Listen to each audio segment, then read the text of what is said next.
ഇന്നത്തെ കാലത്ത് നമ്മൾ എന്തിനും ഗൂഗിളിനെയും ChatGPT-നെയൊക്കെ നമ്മളുടെ ഡൗട്ട് തീർക്കാനായിട്ട് ഡിപ്പെൻഡ് ചെയ്യുന്ന ഒരു കാലമാണ്. ഒ.പിയിൽ വരുന്ന പേഷ്യൻസ് ആണെങ്കിൽ തന്നെയും ഇങ്ങനെ കുറേ ഇൻഫോർമേഷനായിട്ടാണ് വരുന്നത്. ഇവർ സെർച്ച് ചെയ്തിട്ട് ഇപ്പോൾ ഒരു തലവേദന ഉണ്ടെങ്കിൽ അല്ലെങ്കിൽ റെഡ്നെസ് ഉണ്ടെങ്കിൽ ഗൂഗിളിൽ സെർച്ച് ചെയ്തിട്ടുള്ള കുറേ ഇൻഫോർമേഷനായിട്ടാണ് ഒ.പിയിൽ മിക്ക പേഷ്യൻസും വരുന്നത്. അപ്പം നമുക്ക് ഈ ഗൂഗിളിൽ നിന്ന് അല്ലെങ്കിൽ ChatGPT-യിൽ നിന്ന് കിട്ടുന്ന ഒരു ഇൻഫോർമേഷനെ ഒരിക്കലും റിലേ ചെയ്യാൻ പറ്റില്ല.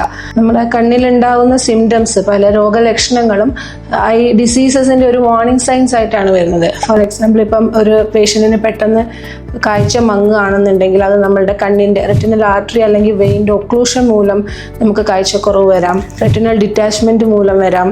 അല്ലെങ്കിൽ കണ്ണിനുള്ളിൽ ബ്ലീഡിങ് ഉണ്ടായിട്ട് വിട്രിയസ് ഹെമറേജ് പോലുള്ള കണ്ടീഷൻസിൽ വരാം. ഇത് നമുക്കൊരിക്കലും തിയററ്റിക്കലി സെർച്ച് ചെയ്ത് നോക്കുന്നതുകൊണ്ട് ഡിഫറൻഷ്യേറ്റ് ചെയ്യാൻ പറ്റില്ല. നമുക്കൊരു ഐ എക്സാമിനേഷൻ ചെയ്താലും മാത്രമേ ഇതിലൂടെ ഡിഫറൻഷ്യേറ്റ് ചെയ്യാൻ പറ്റുള്ളൂ. അതുപോലെ തന്നെ കണ്ണിന് വരുന്ന റെഡ്നെസ്, സിമ്പിളായിട്ട് വരുന്ന അലർജി അല്ലെങ്കിൽ ചെങ്കണ്ണിൽ റെഡ്നെസ് വരാം. റെഡ്നെസ് ലൈറ്റിൽ നോക്കാനുള്ള ബുദ്ധിമുട്ടോടുകൂടി അല്ലെങ്കിൽ വേദനയോടുകൂടി വരികയാണെങ്കിൽ അത് യുവൈറ്റിസിൻ്റെ ലക്ഷണമാവും.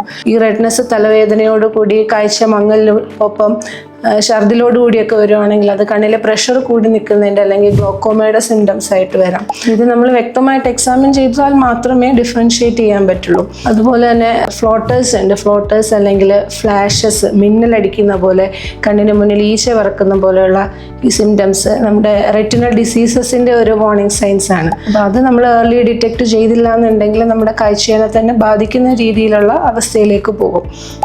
ഡബിൾ വിഷൻ ഉണ്ട്, അതായത് രണ്ടായിട്ട് കാണുന്ന അവസ്ഥ. നമ്മുടെ കണ്ണിൻ്റെ ഞരമ്പിൻ്റെ അല്ലെങ്കിൽ തലയിൽ നിന്ന് വരുന്ന ഞരമ്പിൻ്റെ ക്ഷതകൾ അല്ലെങ്കിൽ സ്ട്രോക്കിന് മുന്നേ ആയിട്ട് ഒക്കെ നമുക്ക് ഡബിൾ വിഷൻ വരാറുണ്ട്.